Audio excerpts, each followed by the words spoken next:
बेनज़ीर भुट्टो साहिबा के जो बच्चे हैं वो भी ये ड्रामा बड़े शौक़ और जोश के साथ देखते थे। मैंने इसको जी जान से किया, मैं इसका क्रेडिट अकेला नहीं लेता, ये मेरी टीम वर्क था। हमने एनेक्वल एजेंट 2 भी किया, वो भी मैंने डायरेक्ट किया। तो अब ये जो हुआ है इस पर दुख के अलावा क्या कह सकते। जो प्रोडक्शन अब सामने आई है वो इस काबिल ही नहीं है कि उसके ऊपर एनेक्वल एजेंट का नाम आए। अस्सलाम वालेकुम नाज़रीन, मैं हूँ मियां असगर सलीमी और आप देख रहे हैं एक्सप्रेस न्यूज़ एक्सक्लूसिव। नाज़रीन, 1990 की दहाई में बच्चों का एक ड्रामा एनेक्वल एजेंट बहुत ज़्यादा मशहूर था, बल्कि आज भी बहुत ज़्यादा मशहूर है। और ये इतना मकबूल ड्रामा था कि उस वक्त की जो प्राइम मिनिस्टर बेनज़ीर भुट्टो साहिबा के जो बच्चे हैं वो भी ये ड्रामा बड़े शौक़ और जोश के साथ देखते थे। और इस ड्रामे का हर जो करैक्टर था वो एक शाहकार था, अपने तौर पे एक शाहकार था, जिसमें हमून जादूगर के जो मंत्र थे वो बड़े मकबूल हुए। उसके अलावा करनानी चुड़ैल थी, जगूटा जिन था और चार्ली मामू था। क्या क्या मैं ज़िक्र करूं, वो इतना मकबूल। और इसकी जो मकबूलियत का अंदाज़ा आप इस तरह भी लगा सकते हैं कि ये ड्रामा आज भी मुख्तलिफ सोशल मीडिया पर और जो सरकारी टीवी है वहाँ पर बाकायदगी के साथ दिखाया जा रहा है। तो इस ड्रामे के जो राइटर हैं, डायरेक्टर हैं और इस ड्रामे के जो रूह-ए-रवां हफीज़ ताहिर साहब, इस वक्त मैं उनके साथ उनके घर में मौजूद हूँ, लेकिन वो खफा नज़र आ रहे हैं, नाराज़ दिखाई दे रहे हैं और गुस्से में भी दिखाई दे रहे हैं। अब मुझे नहीं समझ आती कि वो क्यों गुस्से में है। आज चूँकि हम इधर इनके घर में मौजूद हैं, इन्हीं से पूछ लेते हैं कि वो क्यों गुस्से में है, उनकी जो नाराज़गी की वजह क्या है। अस्सलाम वालेकुम सर, कैसे हैं आप? ठीक है सर? कैसे हैं आप? खैरियत से हैं? सर ठीक ठाक। आप सर क्यों आज खफा नज़र आ रहे हैं, क्या वजह है? देखिए, पहले तो आपकी मोहब्बत आप मेरे पास आए और असल में जो अभी रिसेंटली वाक़या हुआ है कि किसी प्रोडक्शन हाउस ने एक मूवी बनाई है, एनेक्वल एजेंट मूवी, और वो बड़े धड़ल्ले से और सीना फुलाकर ये अनाउंसमेंट करते फिरते हैं कि हमने एनेक्वल एजेंट AI से बनाया है और ये एशिया में पहला है और फलां है और ये है और हमने इसका म्यूज़िक भी AI से बनवाया फलां। मुझे इस बात का बहुत दुख हुआ कि मैं इस प्रोग्राम का कॉन्सेप्ट राइटर, कॉन्सेप्ट मेरा, इसका नाम मैंने रखा, इसकी डायरेक्शन मैंने की, इसकी प्रोडक्शन मैंने की और मैं इसकी नस नस में हूँ। और मुझे उन प्रोड्यूसर साहब ने इतना भी गवारा नहीं किया कि मुझे कॉन्फिडेंस में ले लेते, मुझे पूछ लेते, मुझे मेरी बात कर लेते मेरे साथ कि भाई हम ये करने जा रहे हैं।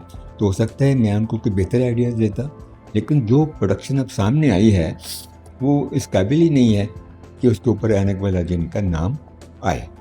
और ना ही उन्होंने मेरा कोई वो दिया है, होता है ना कि हॉलीवुड की फिल्मों में अगर फर्ज करें बैटमैन बनती है, सुपरमैन बनती है, तो जो लोग उसके कॉमिक मेकर्स थे जिन कैरेक्टर्स पे बेस करके वो फिल्में बनाती हैं उनका नाम शुरू में आता जी। और इधर ये भी कोई किसी ने सोचा ही नहीं, तो ज़ाहिर है नाराज़गी तो बड़ी बनती है ना। अच्छा, आपकी जो सूरत हाल है, आप तो बिल्कुल नाराज़ हैं। जो अपना एनेक्वल एजेंट की कास्ट थी वो भी बाकायदा इसी तरह नाराज़गी का इज़हार कर रही है, जिसमें हसीब पाशा साहब हैं, उन्होंने हमून जादूगर का बहुत बड़ा रोल किया था और उनके जो मंत्र थे वो बड़े मशहूर हुए थे। और जो दूसरी कास्ट है तो वो भी इसी तरह सोच रही है जैसे आप सोच रहे हैं। बिल्कुल ऐसी सोच रही है। मेरी तकरीबन इन सब इम्पोर्टेंट लोगों से बात हुई है। शहजाद कैसर ने जो नस्तूर जिन का रोल कर रहा था हमारे ड्रामे में, उससे मेरी बात हुई है, वो बहुत डिस्टर्ब्ड है।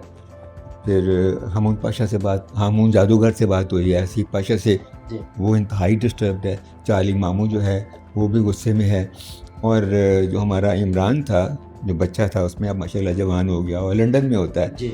उसका कभी आप वो फेसबुक पे उसकी पोस्ट तो पढ़ें, अच्छा, तो आप देखेंगे कि वो कितना नाराज़ है और कह रहे हैं कि ये इन्होंने क्या किया, ना क्वालिटी अच्छी बनाई, ना किसी से पूछा, ना किसी को इन्वॉल्व किया। तो सही है ना, उनकी नाराज़गी बिल्कुल सही है। अच्छा, हमारे दोस्त हैं महमूद भट्टी साहब, इंटरनेशनल फैशन डिज़ाइनर, आपको पता है, वो भी ये कहते हैं कि पूरी दुनिया में आप किसी को कॉपी करते हैं तो कॉपीराइट और इसका बहुत बड़ा जुर्म है। तो पाकिस्तान में जिसका दिल करता है वो ये अपना कॉपी कर लेता है, चोरी कर लेता है, नकल कर लेता है। तो आगे क्या आप इक़दाम करने का सोच रहे हैं कुछ? देखिए, बात ये है कि पूरी दुनिया में जो राइटर होता है और जो कॉन्सेप्ट मेकर होता है, जो उसको कंसीव करता है, उनको ड्यू क्रेडिट देते हैं और साथ साथ उनको मॉनेटरी बेनिफिट भी मिलता है। अगर नावल या फ़र्ज़ करें उस पर कोई फिल्म बनाते हैं बेस करके तो उसको पैसे भी मिलते हैं, उसका नाम भी चलता है। मगर यहाँ ये रवायत नहीं है। जिन दिनों एनक वाला जीन चल रहा था ना 93 से 96, उस दौरान भी एक किसी फिल्म साज ने एक फ़िल्म बना दी थी। उसमें आबिद कश्मीरी साहब, उसमें उन्होंने वो एनक वाला जीन का रोल किया था। वो डेड फ्लॉप होगी क्योंकि वो बुरी फिल्म थी और उस वक्त भी किसी ने नहीं पूछा, तो अब भी किसी ने नहीं पूछा, क्योंकि यहाँ एक लॉलेसनेस है, आप जानते हैं, और किसी के राइट्स की कोई परवाह नहीं है, ना बेसिक राइट्स की, ना इंटेलेक्चुअल प्रॉपर्टी राइट्स की, कुछ भी नहीं।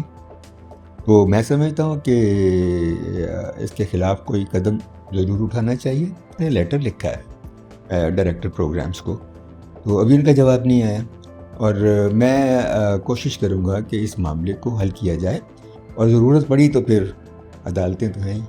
अच्छा सर, ये ऐनक वाला जिन है, इन्होंने दावा किया है कि ये पाकिस्तान की पहली एआई फिल्म है।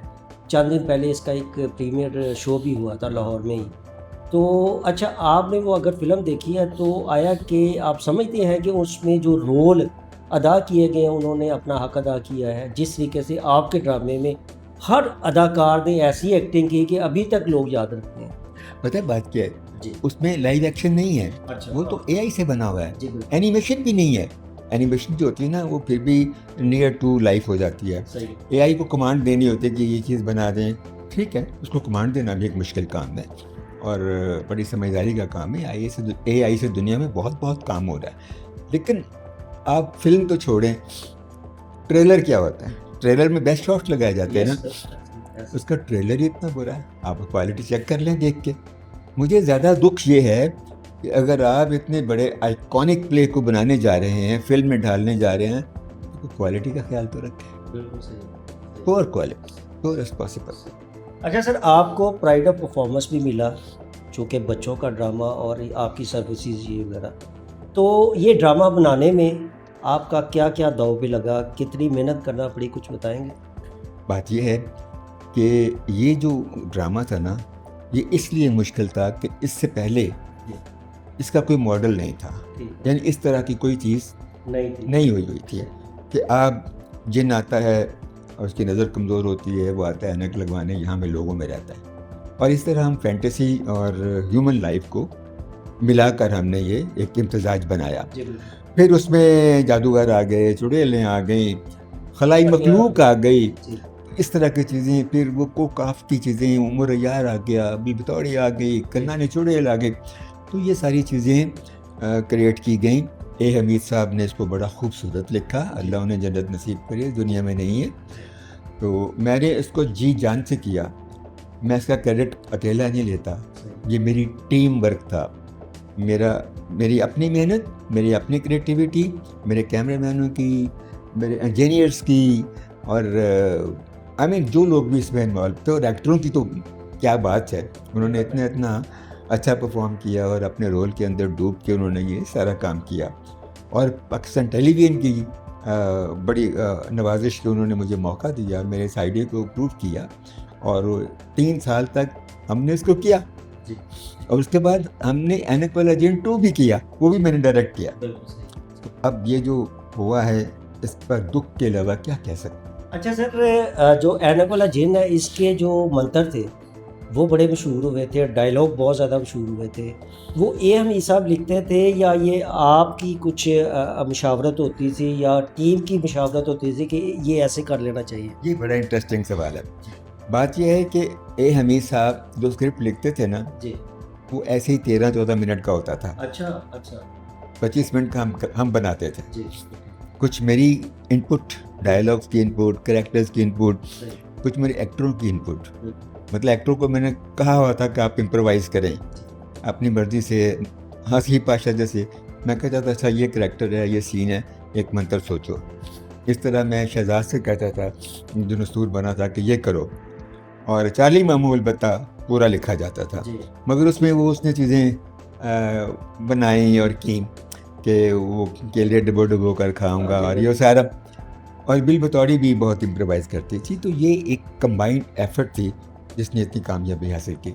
अच्छा सर, ये ड्रामा बड़ा मकबूल हुआ, बच्चों में तो इतना ज़्यादा था, लेकिन बेनज़ीर भुट्टो साहिबा के जो बच्चे थे, बिलावल, बख्तावर, वो बड़े शौक से देखते थे।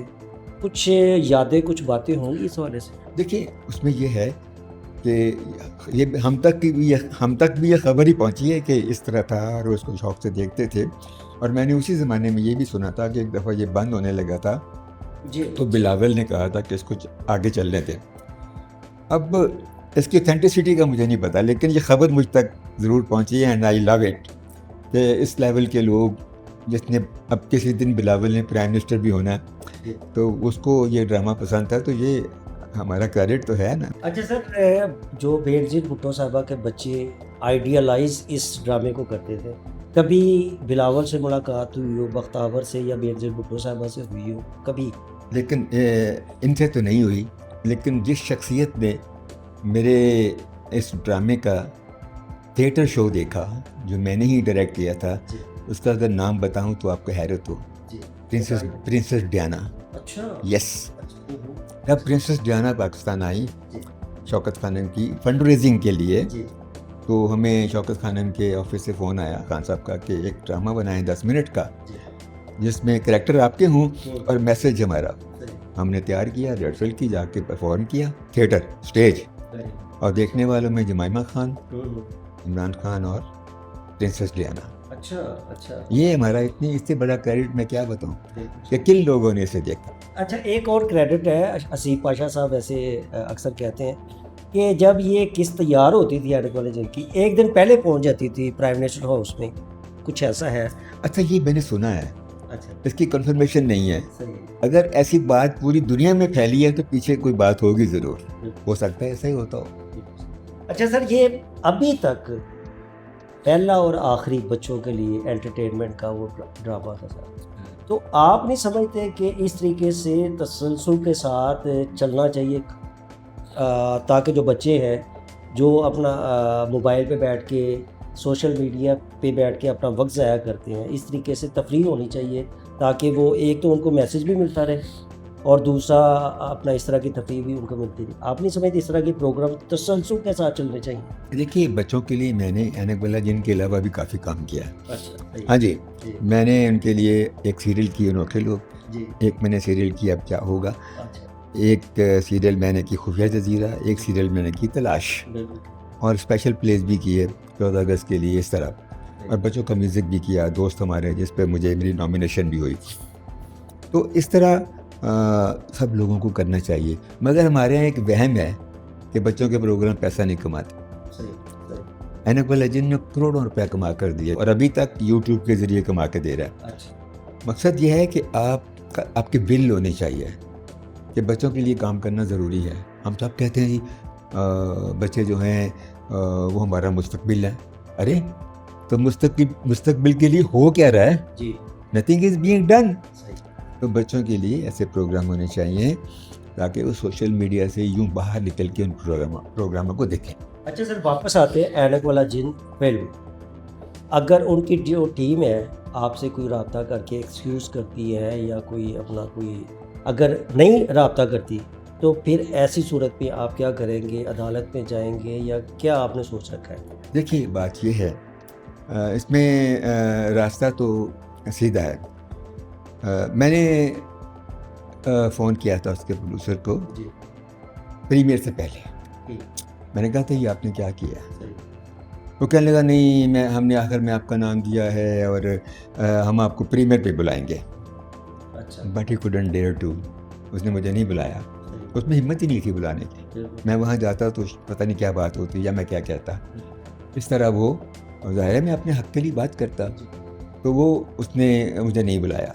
आपकी ये प्रोडक्ट है तो आप मुझे राइट दिलवाएं। सही। तो अगर कोई सूरत हाल ना निकली तो फिर अदालत का रास्ता तो मौजूद। मैं तो सिर्फ अपने राइट के लिए बात करता हूँ कि ये कल को कोई उठकर किसी भी आदमी का कोई चीज़ उठाकर बना ले और कोई उसे पूछने वाला ना हो। सो मेरा टारगेट जो है इसके प्रोड्यूसर्स हैं, बस। हाँ जी, बिल्कुल। जिस तरीके से हफीज़ ताहर साहब ने भी अपनी जो नाराज़गी का वो क्यों नाराज़ थे वो बिल्कुल बता दिया और बिल्कुल हक बजानिब है, क्योंकि उन्होंने अपनी सारी ज़िंदगी बच्चों के लिए, ऐनक वाले जिन के लिए और इस तरह की जो एक्टिविटी है उनके लिए वक्फ कर दी है। और जब आप उनके ड्रामे का नाम और उनकी जो उम्र भर की जो कमाई है उसको इस्तेमाल करते हैं और उनसे पूछे भी ना, तो मेरा ख़्याल है वो नाराज़गी तो बनती है। नाज़रीन, ये तो था हमारा आज का व्लॉग। उम्मीद है आपको हमारा ये व्लॉग अच्छा लगेगा। नए प्रोग्राम के लिए इजाज़त दीजिए। अल्लाह हाफ़िज़।